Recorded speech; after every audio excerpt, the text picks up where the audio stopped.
S'il existait vraiment un roi sans fierté, alors je qualifierais comme tel le roi de Camelot, le seigneur du chaos, Arthur Pendragon.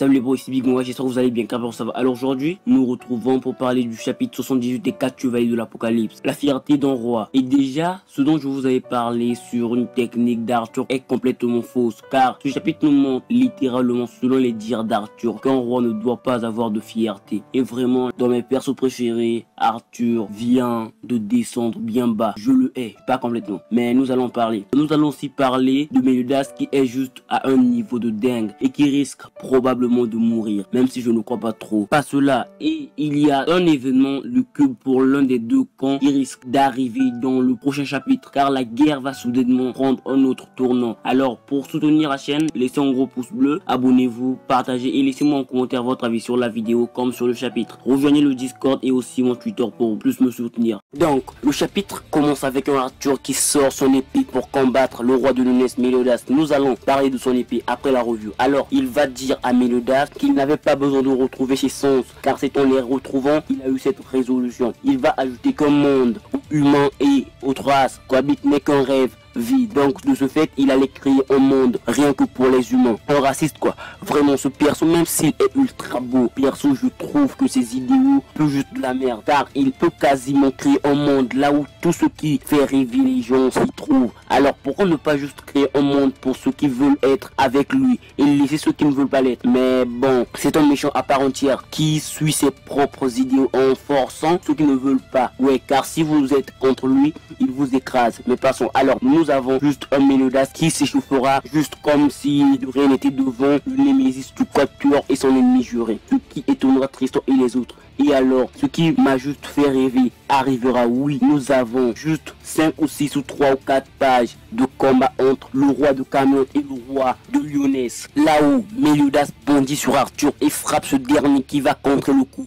avec son épée. Mais il continuera pas à lui frapper directement, mais en frappant quasi dans le vide. Ce qui détruira avec l'onde de choc la montagne derrière eux. Et il libérera, si je puis dire, Lyonès, car le combat se fera quasi un peu loin de Lyonès, car ils ne sont pas à 2 pas de Lyonès. Mais bon, avec leur vitesse, ils peuvent arriver là-bas en un clin d'œil. Alors Dreyfus, en voyant ce combat à couper le souffle, dira à tout le monde d'aller évacuer les civils et de ne pas gêner Mélidas, car il est gêné et ne peut pas se déchaîner à cause d'eux. Alors ils commenceront à partir avec une Isolde qui s'inquiétera pour son cher prince charmant Tristan, qui va juste en un instant foncer sur Arthur pour en découdre aussi avec lui, car il n'avait pas besoin du pouvoir de Mélidas pour combattre Arthur. Mais Mélidas sauvera Illico, son fils, qui allait juste se faire décapiter en un instant par Arthur, et il sortira la marque des démons pour combattre Arthur et il utilisera ses 1000 milliards de ténèbres, si je ne dis pas de conneries, c'est bien sûr le nom de l'attaque, ce qui repoussera Arthur au loin près de Perceval et Neisen, avec un Perceval qui ne pouvait se résigner à abandonner, même s'il sait bien que la puissance d'Arthur est à des années-lumière de sa puissance actuelle.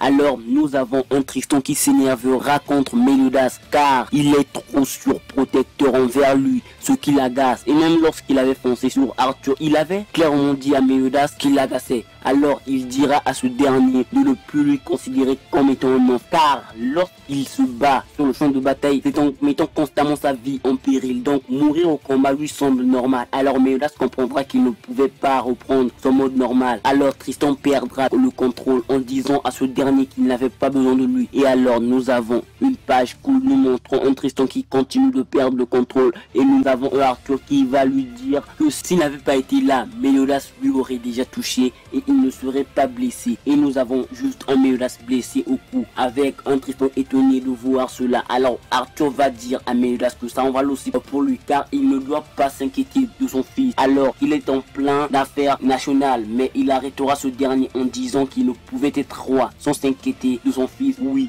c'est un papa poule. Alors Arthur lui dira qu'il n'était pas apte à être roi. Car pour diriger un pays, il fallait se faire des résolutions et passer à l'action. Donc délaisser ses sentiments même si sa femme ou son fils est en difficulté. Oui, il fallait juste devenir le pire des pires des pires êtres sur terre. Et c'est pour nous mentir qu'Arthur le dit. Donc selon vous, si Merlin est en détresse, ce roi n'accourira-t-il pas pour sauver cette dernière? Vraiment, il faut arrêter ces sales mensonges. Je sais bien que lui, il y a des exceptions, comme Merlin et peut-être sa future meuf. Donc je ne serais même pas étonné de voir un Arthur qui balance tout ce qu'il vient de dire à la fenêtre pour sauver Merlin ou une personne à qui il tient bien sûr, vu qu'il n'a aucun esprit chevaleresque. Alors Méodas va essayer tant bien que mal de protéger son fils qui perd complètement la boule. Ce qui fera comprendre à Arthur qu'il pouvait attaquer ce dernier par derrière. Alors il arrivera près de Méodas par derrière qui protège son fils et assénera un coup hyper violent à ce dernier. Et c'est là que se terminera ce chapitre juste ouf. Avec Arthur qui descend bien bas. Et l'on nous écrit juste à la fin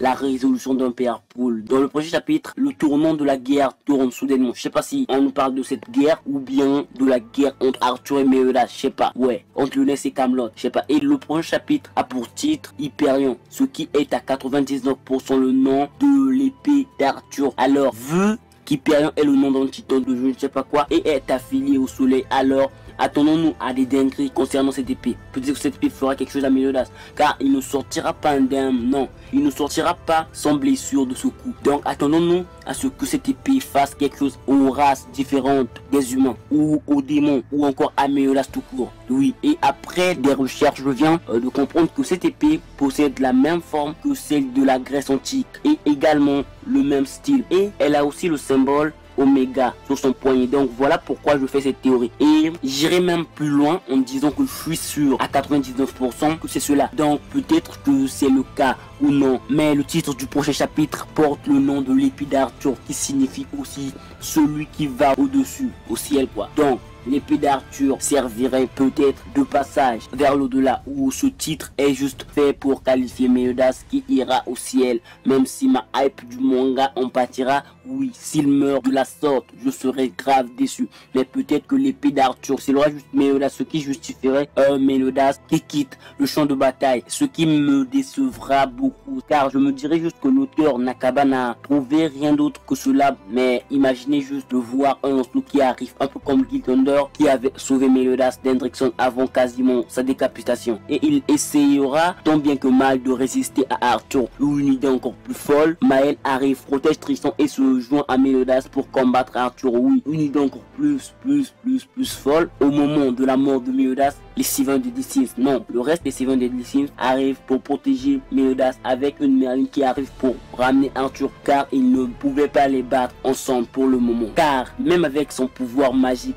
perso je doute qu'il puisse battre seuls les Seven Deadly Sins réunis. Ou peut-être que Méodas prendra juste son mode assaut ou son dernier mode, ouais, le mode Dieu, c'est comme ça que je l'appelle, pour combattre Arthur. Ouais, car il n'est pas l'ennemi juré de ce dernier pour rien. Perso, je ne crois pas que Méodas mourra après ce coup, sinon il n'aura juste rien foutu contre Arthur et nous n'aurons jamais un véritable face-à-face entre Méodas et Arthur, car dans ce combat, sans entrer en plein combat, nous pouvons dire que Méodas a dominé Arthur qui au début avec sa venue était juste intouchable, et Méodas se retenait vraiment. Il a un pouvoir de dingue. Parlant de ce que j'ai pu noter des dessins de Nakaba au cours de la relecture de ce chapitre, déjà sur la cape d'Arthur nous avons un truc à la forme d'un nœud, peut-être une coïncidence ou peut-être plus, et avec ses pupilles nous avons de l'encre qui dépasse, mais peut-être ce ne sont que des conneries, mais ça laisse à réfléchir. Perso, je n'ai pas pu trouver quelque chose sur le sujet. Peut-être que c'est juste à essayer dans le corps d'Arthur de prendre le contrôle d'Arthur, ou de prendre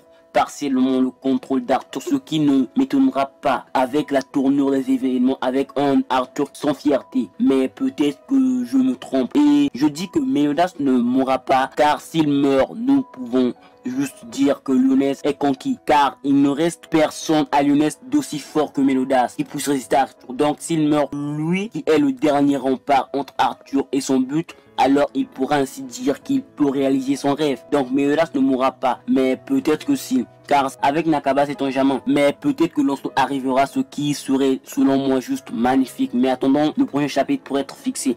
Perso, je vous dis juste qu'Arthur vient d'être exclu de mon top 5 des persos préférés dans l'œuvre. Ouais, et ne vous attendez pas à avoir un Arthur vivant à la fin, car c'est un méchant comme les autres, sans fierté. Côté méchant de l'œuvre, il vient d'entrer dans mon top 5 des méchants les plus cruels de l'œuvre. Oui, je le kiffe du mauvais côté. Mais parlons de la prophétie de Bartra. Sur les 4 chevaliers de l'Apocalypse, dans la prophétie de Bartra, il est dit que les 4 chevaliers de l'Apocalypse combattront ruineront je sais pas quoi, le roi de Camelot. Mais il est dit en aucun cas que le roi sera Arthur. Et c'est pourquoi je vais vous faire une théorie sur les 2 potentiels antagonistes finales de l'œuvre, avec Arthur battu par les Seven Deadly Sins. Oui, un peu pour nous montrer que les Seven Deadly Sins ont pu réaliser la promesse qu'ils avaient faite jadis à Arthur. Donc peut-être que ce sera eux qui battront Arthur, mais pas maintenant. Et les 4 chevaliers de l'Apocalypse battront le roi de Camelot, qui ne sera peut-être pas Arthur, mais nous allons parler dans la théorie qui n'est pas pour maintenant, car je dois bien m'approfondir sur l'histoire de ces potentiels antagonistes pour en être un peu plus sûr. Alors j'espère que vous avez apprécié cette vidéo, car ce fut un réel plaisir pour moi de vous la faire. Et même après ce coup bas d'Arthur, j'ai juste kiffé ce chapitre. Pour soutenir le travail que je fais, laissez un gros pouce bleu, abonnez-vous pour suivre la quête des 4 chevaliers de l'Apocalypse, partagez pour ajouter plus de monde dans cette quête pas trop évidente des 4 chevaliers de l'Apocalypse, et laissez mon commentaire, votre avis sur la vidéo et aussi sur le chapitre. Alors j'espère que vous vous porterez bien jusqu'à la prochaine vidéo, mais surtout bonne continuation.